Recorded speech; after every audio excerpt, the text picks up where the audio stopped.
원유 대금 결제를 달러로 하는 것을 페트로달러라고 하죠.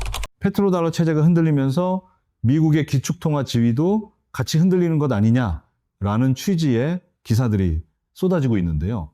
비슷한 논쟁이 2024년에도 있었죠.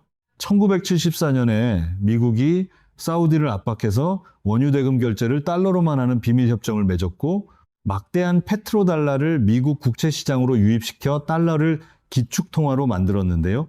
그런데 그 비밀 협정 시효가 50년인데 2024년이 바로 50년이 되는 해여서 비밀 협정이 종료되고, 그로 인해 페트로달러 체제가 위협받을 것이다 라는 주장이죠.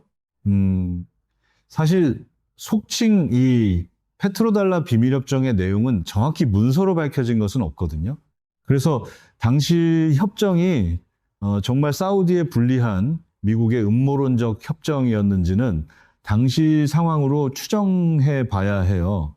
1974년 사우디는 GDP 대비 50%가 넘는 폭발적인 경상수지 흑자가 발생했거든요. 만약 당시에 해외에서 벌어들인 막대한 경상수지 흑자가 리알화로 바뀌어 시중에 풀렸다면 어떻게 되었을까요? 한국도 비슷한 상황이 있었는데요. 화면을 보면 86년부터 발생한 경상수지 흑자로 인해 급한 인플레이션이 발생하는 것을 볼 수 있어요. 한국은 그나마 산업화가 어느 정도 된 시기였는데도 경상수지 흑자가 높은 인플레이션을 발생시켰거든요. 사우디는 당시 유목국가 수준이었거든요. 그런 상황에서 GDP 대비 50%가 넘는 경상수지 흑자가 리알화로 시중에 풀리게 되면 한국 상황과는 비교도 안 되는 엄청난 인플레이션 문제를 겪었을 거라 추정할 수 있어요. 사우디는 이제 경상수지 흑자 처리를 위해서 미국 국채를 매입하는 것 외에는 다른 대안이 없었을 거라고 보는 것이 맞아요. 여기서 기축통화에 대해 한번 생각해 볼 필요가 있는데요.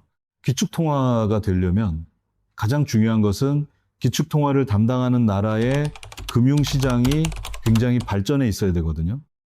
일단 유동성이 굉장히 풍부해야 하고, 다른 나라 통화와 쉽게 바꿀 수 있어야 하고요. 개방성도 매우 중요하겠죠.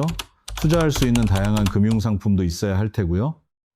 예를 들어 삼성전자가 미국에서 수십억 달러를 벌었다고 생각해 볼까요? 물론 일부는 한국으로 보내겠지만 많은 돈을 미국 어딘가에 둬야 할 텐데요. 단순히 예금해 두면 이자가 얼마 되지 않겠죠? MMF나 국채, 레포 등 다양한 금융상품이 있어야 하고, 갑자기 현금이 필요하면 쉽게 팔 수 있어야 할 테고요. 해외 송금 등도 아주 자유로워야 하겠죠?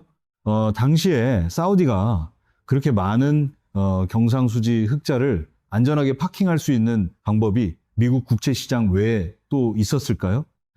지금 흔히 위안화가 미국 달러를 대체한다고 하는데 그게 과연 가능할까요? 중국 금융시장이 완전히 개방될 수 있을까요? 중국은 정부가 사실상 산업정책을 이끌고 있는데요. 산업정책에서 핵심은 금융정책인데 금융정책을 자유롭게 놔둘 수가 있을까요? 당분간은 중국 금융시장이 당의 통제에서 벗어나 완전한 개방성을 갖는 것은 어렵다고 보는 것이 맞겠죠? 사실 많은 사람들이 미국이 이 기축통화지를 유지하면서 수혜를 입는다고 욕을 많이 하잖아요. 아무 노력 없이 미국 국채를 발행해서 경상수지 적자를 메우고 있다고 하는데요. 사실 맞는 말이죠. 그렇지만 기축통화를 유지하기 위해선 권리뿐 아니라 의무도 함께 있거든요. 풍부한 유동성, 황금성, 개방성을 갖추면서 어마어마한 금융시장을 안정감 있게 유지하는 건 절대 쉬운 일이 아니죠. 많은 시간과 노력, 비용이 들어요. 예를 들어 금융시장을 안정화시키기 위해 정부가 지급하는 지급준비금에 대한 높은 이자도 그러한 비용 중에 하나겠죠. 사우디가 미국 국채를 샀던 것은 미국의 압박 때문이 아니라 인플레이션을 피해 경상수지 흑자를 처리할 수 있는 사실상 유일한 방법이었다고 봐야 해요. 이런 맥락을 이해하고 한번 생각해 볼까요? 현재 달러 기축통화 체제에서 누가 가장 큰 혜택을 보고 있을까요? 누가 뭐라 해도 중국이라고 보는 것이 맞을 것 같아요. 근데 사우디가 오일을 수출하는 것처럼 중국은 전 세계에 어마어마한 재화를 수출하고 달러를 벌어들이는데요. 이러한 중국의 엄청난 경상수지 흑자가 오랜 기간 중국으로 모두 유입되었다면 아주 높은 인플레이션 문제를 발생시켰을 수 있어요. 그래서 엄청난 유동성, 황금성, 개방성을 가진 미국의 금융시장, 즉 달러 기축통화 체제의 가장 큰 수혜국은 중국이라고 보는 것이 맞아요.